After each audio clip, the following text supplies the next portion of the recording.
পরিচ্ছন্ন ও প্রশস্ত রাস্তা এছাড়া নানা অবকাঠামো উন্নয়নের কারণে শিক্ষা নগরী খ্যাত রাজশাহী পরিচিতি পেয়েছে গ্রিন ও ক্লিন সিটি হিসেবে।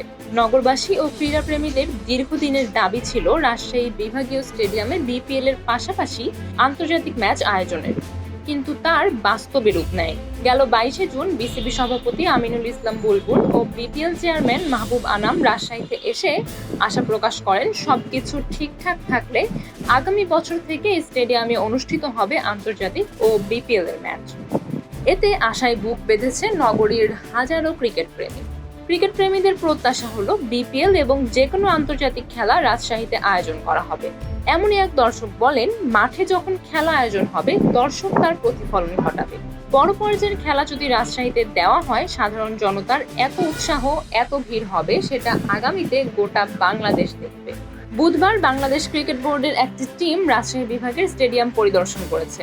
শিগগিরই ফ্লাড লাইট, ইলেকট্রিক স্কোরবোর্ড সহ প্রয়োজনীয় সব সরঞ্জাম স্থাপন ও স্টেডিয়াম আধুনিকায়নের কথা জানান তারা। রাজশাহী বিভাগীয় স্টেডিয়ামের গ্রাউন্ডসম্যান বলেন, আমাদের মাঠ ইন্টারন্যাশনাল খেলার মতো উপযোগী আছে, ঠিক আছে, কিন্তু খালি কিছু কাজ আছে। গ্যালারির কাজ। আমাদের মাঠে আউটফিল্ড ভালো। পিচও বাংলাদেশের ভিতরে সবচেয়ে ভালো পিচ বলা হয় রাজশাহী বগুড়ার। শাহ মখদুম বিমানবন্দর ও 3 স্টার মানের হোটেল থাকায় আবাসন ও যোগাযোগ নিয়েও কোনো সমস্যা নেই রাজশাহীতে। খেলা মাঠে গড়ানোর আগে বাকি কাজগুলো সম্পূর্ণ করা হবে বলে জানান সংশ্লিষ্টরা।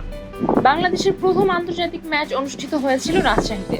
এরপর শুধু ঘরোয়া লীগ ও বয়সভিত্তিক আন্তর্জাতিক হয়েছে এই ভেন্যুতে।